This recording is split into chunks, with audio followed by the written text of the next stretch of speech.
Hello, folks, and welcome to another edition of the Dr. Mark Foster Show. Today I will be talking about the Apostle Paul. Uh, Before that, however, let me state that I have a thermos of water right next to me. As some of you may know, I am an autistic, and I am under numerous medications for anxiety.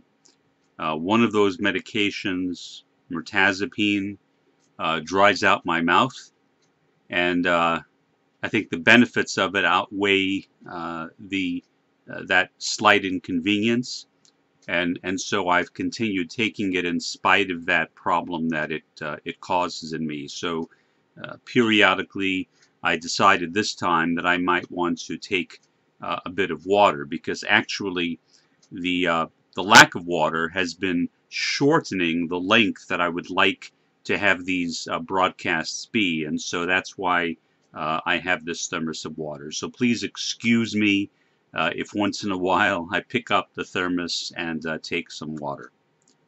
Now, on to the Apostle Paul. Paul, I think, is perhaps the most misunderstood prophets in religious history. And he is also, I think, to some extent, commonly misunderstood, at least from my perspective, by many members of my religion, the Baha'i faith. I remember one time having a conversation with a Baha'i, this is going back to the 1970s, when a person argued that Paul was actually an enemy of Christianity, that Paul was, in a sense, a thief. He was stealing the authority of Peter, the Prince of the Apostles. Now, the interesting thing about Paul is, I think, is the following. First, let me read this one text from the Baha'i writings. This is actually written on behalf of Shoghi Effendi, the guardian of the Baha'i faith. Regarding your questions, we cannot possibly add the names of people we, or anyone else, think might be lesser prophets to those found in the Quran, the Bible, and our own scriptures, for only these can we consider authentic books. In other words, prophets named in the Bible are authentic prophets. Now, if you look at Paul, although Paul was not one of the 12 apostles, he called himself an apostle, or a messenger of God. Apostle and messenger are synonyms. In addition, when Paul was on the Damascus highway, the road to Damascus, he had a vision of the Lord Jesus Christ. In addition, as is common with prophets, Paul had a vision of angels. When he was on a boat with other prisoners, he had that vision of angels. Not much detail is provided in the New Testament about that vision, but of course Moses had a vision of angels in the burning bush. Zoroaster had a vision of angels in the sacred fire.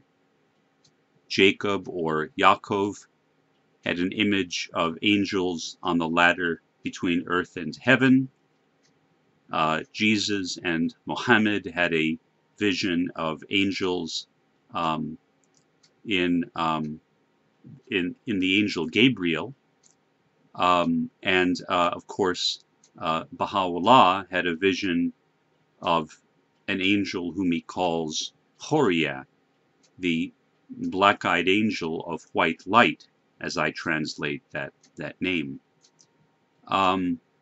So Generally speaking, I think angels are initiators of the prophet. They act as a kind of mediator between the kingdom, the spiritual kingdom, and the prophets. Jesus famously said, "Thou hast made me a little lower than the angels." In other words, when Jesus was on the earth, he was a bit lower than the angels.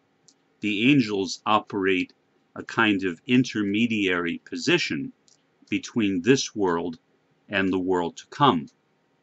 The Baha'i texts refer to that world as the Valley of Wonderment and describe the kinds of beings who exist within that Valley of Wonderment. Each night when we sleep, we enter into the Valley of Wonderment and can have experiences, interactions with those angels, who I think can also allow us to have contacts with souls in the hereafter. So angels are kind of go-betweens, connecting the hereafter with this world. So Paul also had that kind of vision.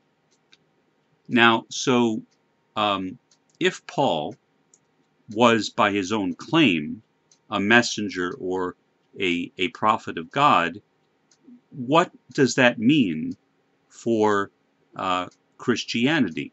Well, in my opinion, Christianity would have been virtually impossible without the Apostle Paul, in a sense.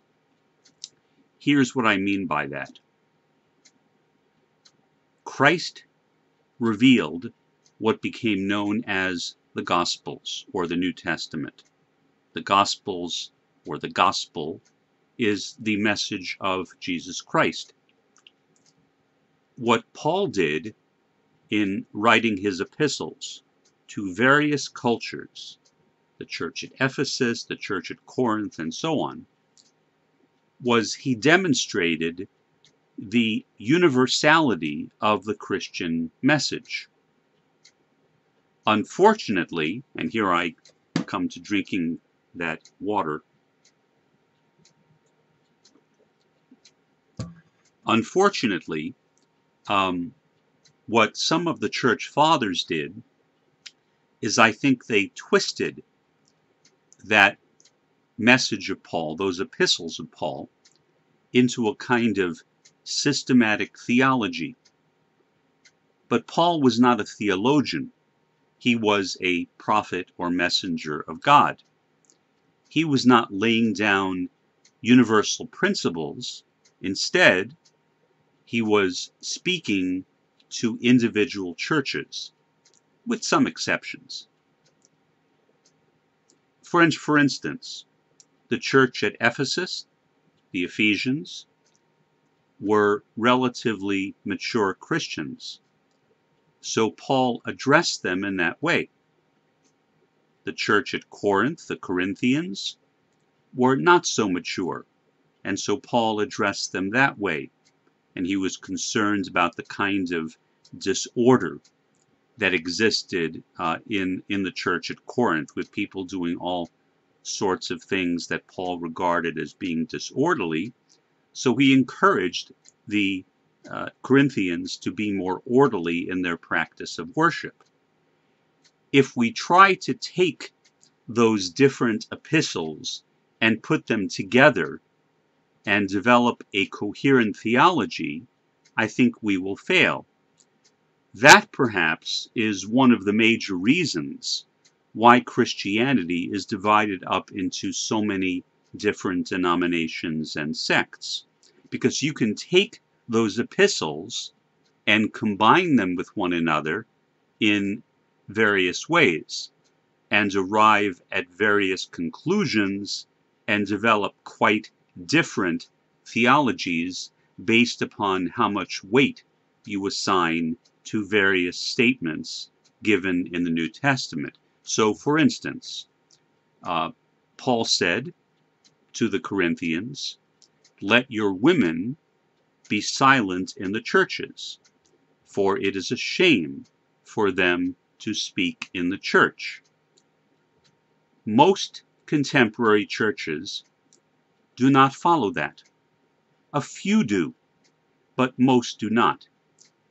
When I have discussed that with some Christians, the response I have gotten is that, well, that was a statement that was relative to the time. Well, yes, that's exactly right. It was relevant to the time and place. The problem is, many of those same Christians don't take that principle, which they understand correctly in my view, in relationship to women speaking in the churches, and apply it across the board to basically almost all, not completely all, but almost all of Paul's statements in the various epistles or letters that he wrote to the various churches of his time. So I think what Paul was showing us was that the gospel of Christ was universal.